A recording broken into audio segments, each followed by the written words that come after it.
falar sobre negócio na linguagem das pessoas, para as pessoas, nós conversávamos um pouco antes que você deu um exemplo de que você fez uma pergunta, não sei se era um chat, alguma coisa, uma reunião com profissionais da empresa, e um deles reclamou que a empresa talvez não estava pagando aquilo que o mercado pagava. E aí você contou uma história muito interessante para poder explicar isso para a pessoa. Você podia contar essa história aqui para eles? Então, você estava querendo explicar para um profissional por que a empresa não pagava o mesmo que outros profissionais na área dele. Como é que você explicou isso na linguagem de pessoas sobre o negócio? Isso, é isso que é interessante, porque eu tinha que explicar para ele com relação ao negócio, porque assim, a pessoa fala assim, mas o meu amigo, ele trabalha, ele tem a mesma profissão que eu, ele tem a mesma função, e ele ganha 50% a mais, 40% a mais. Ok, tá bom. Então, a minha pergunta para a pessoa foi, qual é o segmento da empresa que seu amigo está? Esse segmento, como é que é a margem de lucro desse segmento? Deixa eu te explicar o que é margem de lucro. Aí eu dei o exemplo da poupança. Imagine que você foi lá, você conseguiu economizar 500 mil reais e você colocou lá na sua poupança. Esse dinheiro, quando você vai olhar daqui um mês, você olhou, ele está exatamente igual, não teve nenhum rendimentozinho. Aí você vai falar com o gerente. Aí o gerente te explica, olha, sabe o que acontece? A gente precisou gastar aqui em umas coisas, mexer. Eu não coloquei, mas o mês que vem eu vou colocar o desse mês e o do outro. Tá bom, ok. Você entendeu? Você volta lá. No segundo mês, o dinheiro não está novamente lá.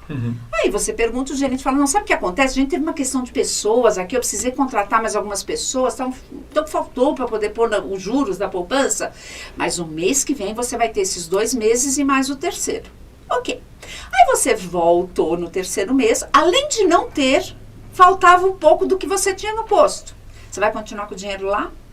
Então, assim é um acionista. Eu sei que eu estou trazendo numa linguagem bastante simples e coloquial, mas é para dizer isso. O acionista, ele está investindo e muitas vezes ele coloca dinheiro para algumas coisas. Então, ele precisa entender qual é o lucro que ele vai ter com isso. E essa margem de lucro, para alguns segmentos é bem maior, para outros segmentos é menor. Em geral, empresas de serviço, que é a empresa que eu trabalho, é uma empresa de serviços, tende a ter uma margem menor, porque a nossa folha de pagamento é bastante grande, a gente trabalha eminentemente com pessoas, para pessoas. Então, eu expliquei tudo isso e assim, foi muito interessante porque a pessoa teve um entendimento do porquê. Eu falei do negócio, eu expliquei, eu falei, olha, eu não gostaria de perder você, nossa empresa gosta muito de você. Então, agora eu queria te fazer uma outra pergunta, sem ser o salário do dia do seu pagamento, quais são as outras coisas que você vive nos outros dias do mês? Vale a pena estar aqui?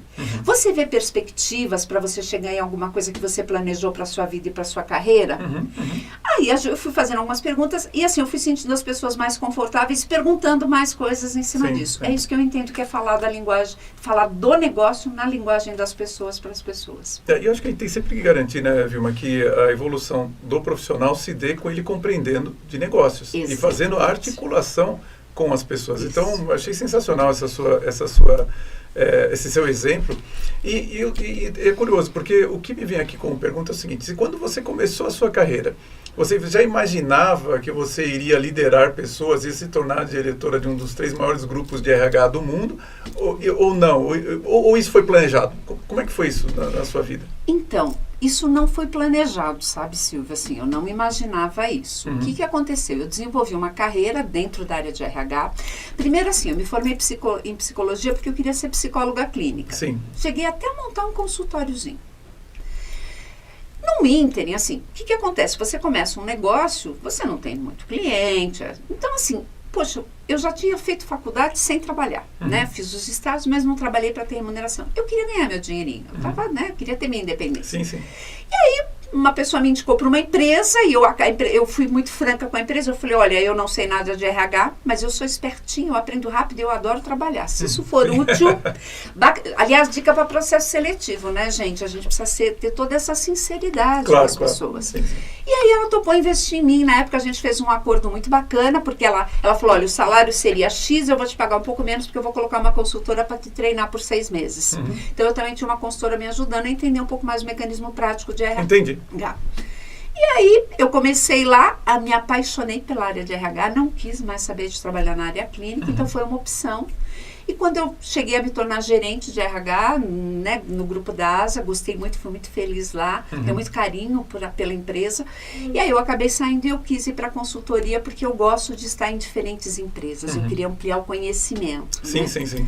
E eu estava exatamente como diretora da consultoria dentro da Manpower da Right Management, que cuida da parte de coisas, quando o nosso CEO me convidou para assumir o RH também aqui no Brasil, dentro da empresa.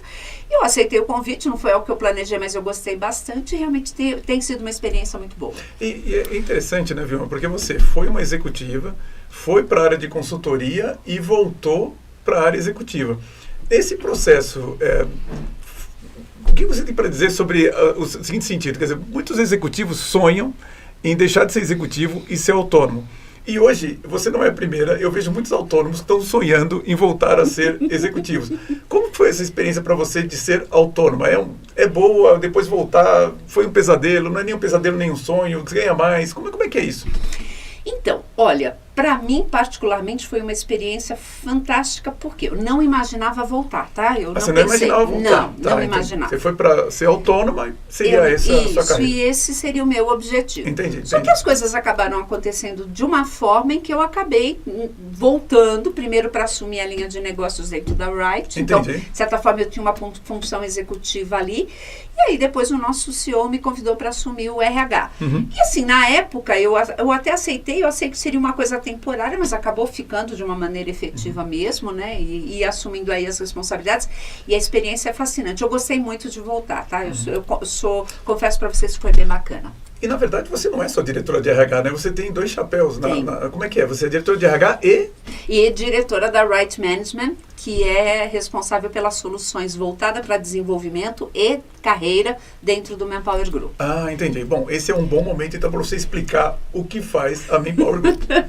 Bom, a Manpower Group, ela tem como missão, principalmente, né, especialmente, trabalhar toda a questão de capital humano para o mundo do trabalho. Então, o nosso objetivo é ajudar por meio de inovações e de estudos e pesquisas as empresas a poder ter um melhor do mundo do trabalho, considerando o potencial e capital humano. Ou seja, a gente olha todo o processo que envolve pessoas na organização, desde o momento da contratação até a hora que a pessoa está saindo, que é por meio de outplacement, e aí normalmente a Right que cuida de desenvolvimento e outplacement.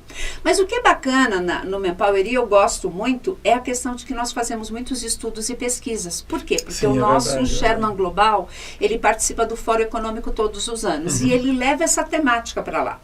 Então, nós participamos de uma maneira ativa do Fórum Econômico, então nós temos estudos e pesquisas o ano todo para subsidiar com informações. E são pesquisas que envolvem, em média, cerca às vezes de 40 e poucos países. Entendi. E envolve cerca de 38 a 42 mil pessoas, empresas ou executivos no mundo. Entendi.